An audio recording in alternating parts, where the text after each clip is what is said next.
ऐसा नहीं है। रणदीप सुरजेवाला कल भी मैं देख रहा था, वो ट्वीट पे ट्वीट करी जा रहे हैं जी। हमने ये कहा था, वो कल एक वीडियो भी मेरी दिखा रहा था जी। कहा जी पत्थर पे लकीर है। भाई पत्थर पे लकीर आज भी है जी। आज भी पत्थर पे लकीर है। एक भी बच्चा कोई जिसको हमने सुरक्षित किया है 1,20,000 जिनका कार्यकाल 5 साल पूरा हो गया था, ऐसे युवाओं को हमने सुरक्षित किया है। किसी को भी नहीं हटाया जा रहा।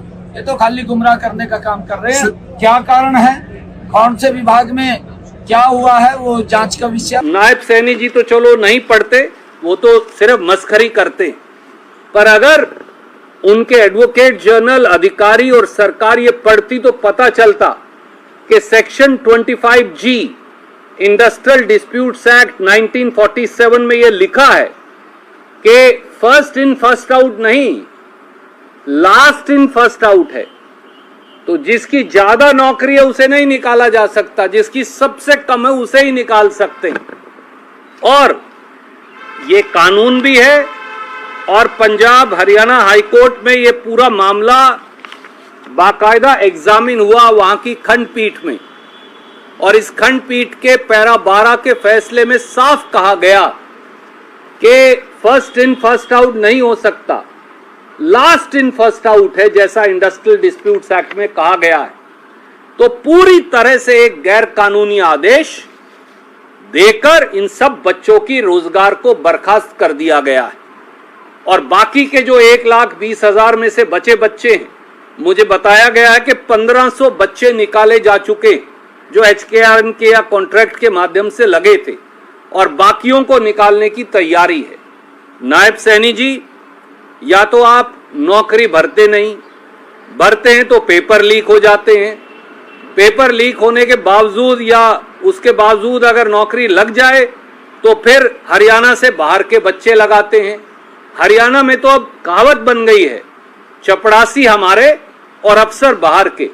ग्रुप सी ग्रुप डी में लगना हो, चपड़ासी और क्लर्क लगना हो तो हरियाणवी, और अगर किसी अफसर को भी लगाना हो, जज लगाना हो, आयुर्वेदिक मेडिकल ऑफिसर लगाना हो, HCS लगाना हो, HCS जुडिशियल लगाना हो, तो हरियाणा का कोई बच्चा योग्य नहीं पाया जाता, न जनरल कैटेगरी का, न SC ST OBC का। ये सीधे सीधे हरियाणा के युवाओं से कुठाराघात है। और हमारी मांग है कि श्रीमान नायब सैनी जी, अपनी पत्थर की लकीर तो आपकी पक्की नहीं रही, वो तो रेत की दीवार बन गई, पर कम से कम फौरी तौर से ये सारे गैर कानूनी आदेश वापस लीजिए, और ये आदेश वापस लेकर इन बच्चों को दोबारा से रोजगार लगाइए। इनकी महाराज की पत्थर की लकीर आपको दिखा भी देता हूं, वैसे तो आपने देखी है। हमारी सरकार ने कैबिनेट के अंदर आकर के निर्णय किया, हरियाणा प्रदेश के 1,20,000 HKRN के कर्मचारियों को हमने एक कलम से उनको सुरक्षित करने का काम किया। उनका भी बच्चा बाहर नहीं आ सकता। जो हम निर्णय करते हैं वो पत्थर के ऊपर लकीर है, ये हम। तो इनकी पत्थर की लकीर तो अब कच्ची हो, रेत की दीवार बन गई है, पर अब गैर कानूनी आदेश जारी कर जो आप हरियाणा के बच्चों को पक्की नौकरी देते नहीं, कच्ची नौकरी से बर्खास्त कर रहे हैं, वो भी 1,20,000 बच्चों पर तलवार लटका दी है, 1500 बच्चों के रोजगार निकाल दिए हैं। मुख्यमंत्री नायब सैनी जी को सामने आकर जवाब देना चाहिए। हमारी सरकार ने कैबिनेट के अंदर आकर के निर्णय किया, हरियाणा प्रदेश के 1,20,000 HKRN के कर्मचारियों को हमने एक कलम से उनको सुरक्षित करने का काम किया। उनका भी बच्चा बाहर नहीं आ सकता। जो हम निर्णय करते हैं वो पत्थर के ऊपर लकीर है। HKRN से लगे 1,20,000 बच्चों के बारे में नायब सैनी जी कहा करते थे कि उनकी पक्की नौकरी पत्थर की लकीर है। अब नायब सैनी जी की ज़बां पत्थर की लकीर वाली जबान रेत की दीवार बन गई है।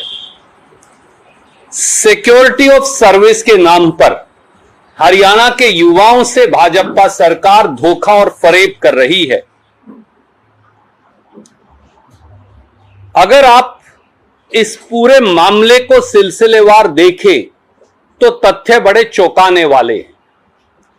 सबसे पहले हरियाणा की सरकार ने 25 मार्च 2025 को यह आदेश निकाला, जिसकी कॉपी मैं आपको भेज रहा हूं HKRN के माध्यम से। और इसमें साफ तौर से उन्होंने कहा कि 31 मार्च 2025 के बाद HKRN या कॉन्ट्रैक्ट से लगे 1,20,000 से जो अधिक बच्चे हैं, उनका कॉन्ट्रैक्ट एक्सटेंड नहीं हो सकता। और दूसरी शर्त में लिखा, अगर उनका कॉन्ट्रैक्ट एक्सटेंड करना है तो सभी विभागों को हरियाणा स्टाफ सिलेक्शन कमीशन और हरियाणा के वित्त विभाग से प्रायर परमिशन लेनी पड़ेगी। इसके क्या मायने हैं? यानी उन 1,20,000 बच्चों के सर पर अब तलवार लटक गई है। अगर वित्त विभाग ने मंजूरी दे दी, अगर HSSC ने मंजूरी दे दी, तो नौकरी रहेगी, नहीं तो नौकरी बर्खास्त। ये पहला धोखा है जो नायब सैनी सरकार ने किया। का एक नया पोर्टल बना के उसके जरिए ईमानदारी से नौकरी लगा रहे। अब दिक्कत क्या है कि भाई जो भी कोई व्यक्ति लगने के बाद वो कह देता है कि जी मेरा चूल्हा है जी, इसको जलने दो जी, पूजने मत दो जी। देखिए ये कोई नियम अनुसार भर्ती नहीं है।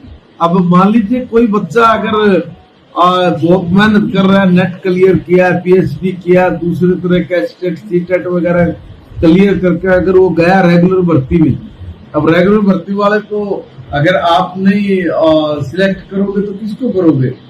मगर जहां भी जितनी टाइम के लिए सरकार को आवश्यकता है उसके लिए एडवर्टाइजमेंट करते हैं, इसके हिसाब से लगाया जाता है, रखा जाता है। अब उसमें वो फिर बात आ जाती कि नहीं बस हमारी मांग पूरी, तो ऐसा नहीं होता भाई। आप लोगों ने नियम पढ़ा है कि जो भी कोई पक्का कर्मचारी आएगा, जो इतनी मशक्कत करके आके जो लगेगा, उसको स्टेशन देंगे। तो उसको स्टेशन देंगे तो जो भी कोई वहां पे होगा वो जाएगा ही। इन्होंने 2 चिट्ठियां इशू की। एक चिट्ठी चीफ सेक्रेटरी ने गुपचुप से 15 जनवरी 2025 को इशू की, जारी की, और अब सबसे ताजे आदेश 3 अप्रैल 2025 को जारी कर दिए। और इन आदेशों में लिख दिया साफ तौर से, मैं ये हाईलाइट करके आपको इसलिए दिखा रहा हूं कि 15 अगस्त 2019 के बाद अगर कोई HKRN का कर्मचारी लगा है तो उसको बर्खास्त किया जा सकता है, उसे कोई सिक्योरिटी ऑफ सर्विस नहीं है। तो 15 अगस्त 2019 के बाद खास तौर से साल 2023-24 में तो HKRN के माध्यम से 70-75 हजार बच्चे लगाए थे। 15 अगस्त 2019 के बाद तो 1,20,000 में से 1,10,000 बच्चे लगे हैं। तो वो सब, उन सब के ऊपर अब नौकरी की बर्खास्तगी की तलवार टांग दी गई है। अगर कोई रेगुलर एम्प्लॉय आए तो 15 अगस्त 2019 के बाद कोई भी जो बच्चा लगा है उसे नौकरी से निकाल दिया जाएगा। और एक दूसरी बात और की, उन्होंने कहा सिद्धांत होगा फर्स्ट इन फर्स्ट आउट, यानी जो सबसे ज्यादा समय से बच्चा नौकरी कर रहा है, युवा HKRN में, सबसे पहले उसकी नौकरी निकालेंगे। अगर किसी ने 3 साल नौकरी की है, 4 साल नौकरी की है, 4.5 साल नौकरी की है, तो सबसे पहले उसकी नौकरी बर्खास्त होगी। और इसके परिणाम भी आने शुरू हो गए। और वो परिणाम क्या है वो मैं आपको अब दिखाना चाहूंगा। पहला परिणाम आया, हमारे जो बच्चे हैं जो PGT टीचर लगे थे, ये उनकी मैं सूची है जो आपको जारी कर रहा हूं एक एक बच्चे के नाम सहित। ये वो सारी सूची है और ये वो आदेश है। 2 अप्रैल 2025 को, यानी मुश्किल से 3 दिन पहले, 252 पोस्ट ग्रेजुएट टीचर्स को इन आदेशों का हवाला देके बर्खास्त कर दिया गया शिक्षा विभाग द्वारा। ताकि ये मुजबानी ना लगे, मैं आदेश भी लाया हूं और 252 बच्चों की लिस्ट भी लाया हूं जो आपको जारी कर रहा हूं। कौन बच्चा कहां लगा था, कहां से बर्खास्त हुआ है, मीडिया के साथ ही वेरीफाई कर सकते हैं।